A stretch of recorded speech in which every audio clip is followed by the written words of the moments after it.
آسماں جلتی زمین پر نہیں آنے والا، اب یہاں کوئی پیمبر نہیں آنے والا۔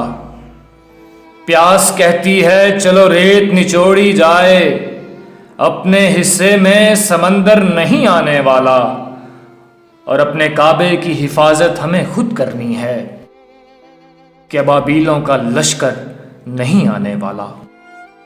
رات کا تیسرا پہر، دریائے فرات خرامہ خرامہ اپنی جہت کی طرف بہہ رہا ہے۔ خلد کی تند ہوائیں میدان کربلا کا رخ کرتی ہیں۔ جنت کے سردار، وقت کے امام، نواسہ رسول حسین ابن علی اپنی جگہ پر کھڑے ہو کر پکارتے ہیں کہ کل آل محمد کو میدان جنگ میں تڑپایا جائے گا، معصوموں کے خون سے کربلا کی ریت کو نہلایا جائے گا۔ ایک طرف بربریت کا شور ہے تو دوسری طرف حق کی آواز، ایک طرف یزیدی تلواروں کی جھنکار ہے تو دوسری طرف اسلام کے 72 علمدار۔ میں دیا بجھا رہا ہوں، تم میں سے جو جانا چاہے وہ جا سکتا ہے، مگر استقامت اور حقیقی طاقت کا یہ اعلیٰ نمونہ دیکھیے کہ صبح کا سورج طلوع ہونے تک کوئی شخص اپنی جگہ سے نہیں ہلتا۔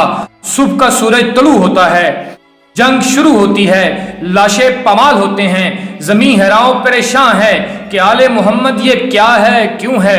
تو جواب میں ہر ایک لاشا پکارتا ہے کہ بہتے فرات کی روانی کہتی ہے، قاسم کی تڑپتی ہوئی جوانی کہتی ہے، علی اصغر کی خون سے تر پیشانی کہتی ہے، اور خون حسین سے لکھی ہر ایک کہانی کہتی ہے کہ قتل حسین اصل میں مرگ یزید ہے۔